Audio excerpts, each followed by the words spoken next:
So as promised, Bill's here, and he's gonna take the GT4 out for a ride. Let me tell you, Bill, this is what occurred, right? So I was on the net.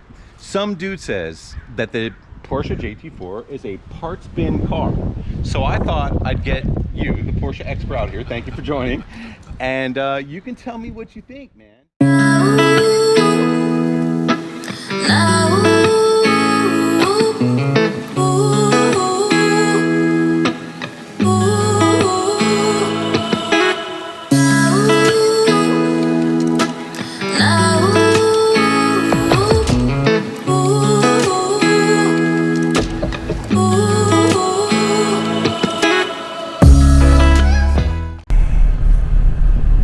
What can I say? The gearbox is smooth as silk. The pedals are exactly where they need to be. The clutch might actually be a little heavier than the GT3. Hard to improve on the Porsche stuff. Porsche races what they sell. Factory replacement part fits perfectly, works perfectly, and will last for years and years and years. There's a reason why Porsche wins endurance racing over and over and over again.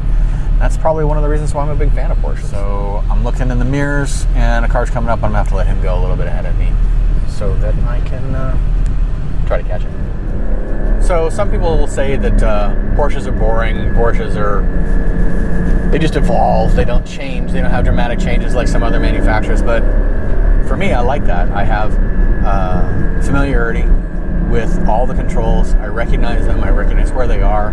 They make incremental improvements in their product, just like I'm making incremental improvements in my driving abilities. I don't need a whole redesign of a product to be able to enjoy it. All I need is evolution. Is the suspension better? Is the engine better? You mean, you're listening to that engine. I'm revving it to 7-ish thousand RPMs, and it's flawless the entire way through. And it's not like one of my vintage cars where it's really, really peaky. You know, those cars, they're tons of fun to drive. You know, don't get me wrong, I love those. That's where I really get excited about driving cars. But they don't make any power down low. You know, you got to get them in the sweet spot, the power band, and make them and keep them there. And there's a certain talent and joy in getting that just right. This car's mid-engine with all these abilities, and the engine is so tractable and so flexible. I can be in the wrong gear in a corner and not have to, oh damn it, I gotta downshift and just right. It'll say, okay, well, you'll go faster through that corner next time because you'll be in the right gear.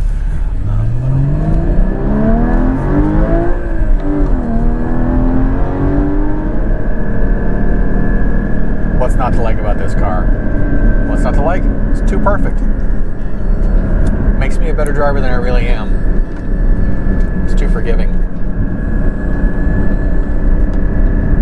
Fun thing about a mid-engine car versus a rear-engine car is generally it's a little more forgiving if you make a mistake mid-corner, and I like that. You can change your direction, you can change your line just a little bit more ham-fisted, a little bit less gracefully than with a rear-engine car. Rear-engine car, you need to commit. The mid-engine car gives you a little bit of buffer to make a mistake. Oh, what a beautiful section of curves. G'd that out. Oh, coming up, getting light. Whew. Hey everybody. Well, that was a ton of fun. The car's cooling off and popping, and got the smell of brakes and hot car, and it's cooling off, and it's going to be a warm day today, but woo, just got a heat wave coming off the car. This is an awfully fun car. Thank you so much, Jason, for letting me flog your car unsupervised. No accidents, no tickets, no damage, no nothing. Just a big smile on my face and a big thank you. Final thoughts. Jason, you're lucky I brought it back. This is a fantastic car. Okay. I can't find anything I don't like about it. Maybe the gas mileage. It really runs through it, doesn't it? It went through a lot of fuel, but holy cow, it does everything well. It does nothing poorly, except maybe getting in and out of somebody's driveway. That's it. Well, three wheels, so you're good. But every sports car does that. Sure. I drove it pretty hard for a couple of hours, and I'm not even tired. You know, went up from here, went up to the lake and back. It's gonna sound silly, but it might be over-braked. These brakes might be too much for this car. You just touch the brakes and Curious to hear your thoughts, because when we started this, it was literally in response to a comment that it's an abomination and a parts bin car and not a real Porsche. So, okay, I'm going to use a word that I think is overused. I don't even like it when people use this word in conversation about things, but I'm going to use the word passion. okay, These people, these Porsche purists, tend to be very passionate about their opinions. However, we live in the real world, and the real world is a car company has to evolve, and it has to make money. And you know what car saved Porsche? the Boxster. The Boxster. Mid-engine, entry-level Porsche. Sure. With a 2.5 liter, some would say not the greatest engine design. But mid-engine is Porsche's lifeblood. The very first Porsche was mid-engine. The most successful racing Porsches are mid-engine. This car is mid-engine, and this car is spectacular. Mid-engine cars are Porsche's DNA. So, Abomination, wrong. Okay. So, this was interesting to me. So, I drove the GT3 RS. Sure. And I'm going to ask you to make a comparison. Now, this is an unfair comparison because I know you drove one on the track. So, anything you drive on the track versus the street, it's really difficult to compare. It's a completely different environment. Sure. You know? The track, you're extracting every last tenth of everything, trying to find, a tenth of a second here, a foot later braking here, get your tire exactly on that mark. And that's where GT3 RS is really going to shine. Sure. But in all but the highest horsepower tracks, this car, give that car a run for the money on the track. It's got GT3 RS has 100 horsepower more than this? That's correct. Roughly.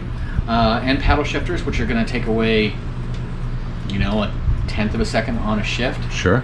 So, sure, a really talented driver going from one car to the other, the GT3 RS is going to be faster on the racetrack. Guys like you and me, no, sorry, I don't have that talent, and you don't either. Nope. You're a good driver. Sure as hell don't. 99% of us don't have that talent. No, probably 99.9% of us don't have that talent. The joke I would say is, you put me in a GT3 RS and Lewis Hamilton in a golf cart, and guess who would win that race? Lewis Hamilton would win that race. It's not about the equipment; it's about the talent. So thanks for watching Chasing the Apex. Thanks for joining us. I really thought this would be an interesting dialogue, and it is a really great dialogue. I actually had to cut, I don't know, 10 minutes of this stuff because it was really good. But I'm sure you guys don't want to see a couple old dudes just sitting around drinking beer. Anyways, thanks for watching Chasing the Apex, and we'll see you next week.